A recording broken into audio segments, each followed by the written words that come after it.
Well, let's get some more reaction to the SIU report into digital vibes. Joining us now is former Scopa chair, that's the Standing Committee on Public Accounts, which overlooks government spending, Themba Godi.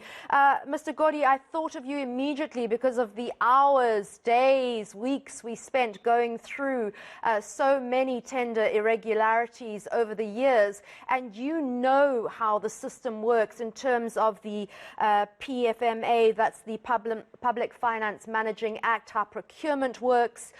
How did this happen? How was this allowed to happen, do you think? Well, thanks very much for having me and see you again.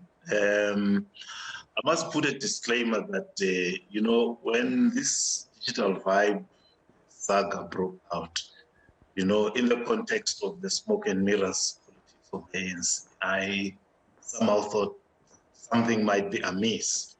But reading this report, it is a very, very damning report.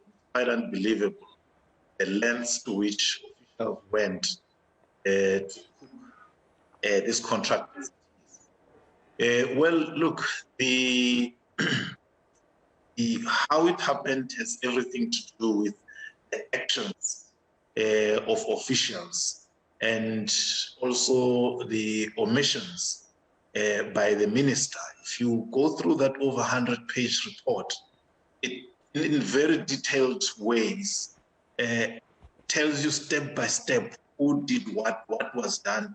And there are a number of issues that they have raised, which for me make it so clear that no one mentioned here is going to escape judgment if they are indeed taken up criminally. Themba, just explain to viewers how, when there is a deviation to Treasury, how that works, what that is.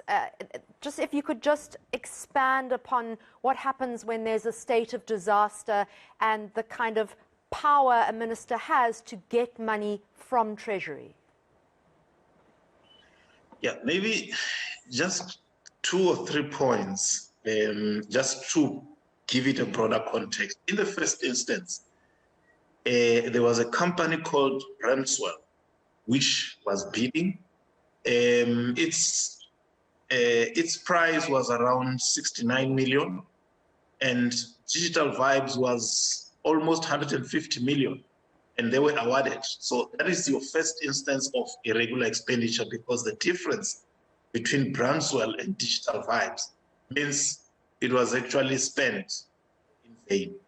Secondly, you find that there are clauses that were put in the service level agreement, which were not part of the request for proposals or the terms of reference, like the retainer, which was paid to Digital Vibe on a monthly basis, as well as the agreement to give Digital Vibes additional work, which was then used as the legal basis for the extension of the work, which was illegal.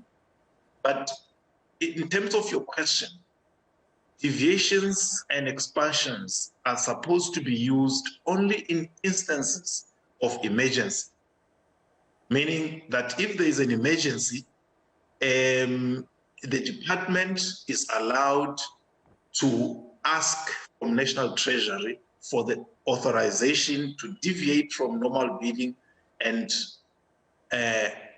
engage in emergency procurement, or allow that company to continue to do additional work. But even that is kept.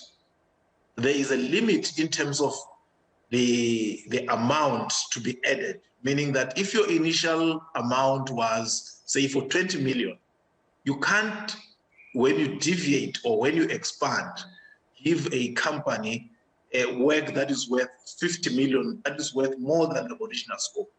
So in terms of deviation, it has to be an emergency, something unforeseen, something that could not be prevented, something that had time constraints, something that if it's not done urgently, there's going to be public harm, or the department is going to suffer a great harm.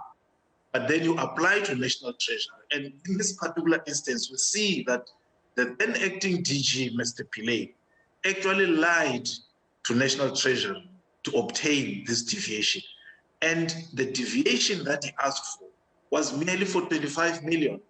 And yet, by the time they asked for this deviation, they had already spent about 99 million, meaning that that application was fraudulent. Its contents was meant to deceive and to lie. You know, Mr. Godi, thank you so much. You've always been such a measured person, and you've never exaggerated. When you were former chair of Scopa, you never lost your cool. For you to issue such a damning indictment on this report means we are worried, and it's very, very sad. Thank you so much for your time this morning.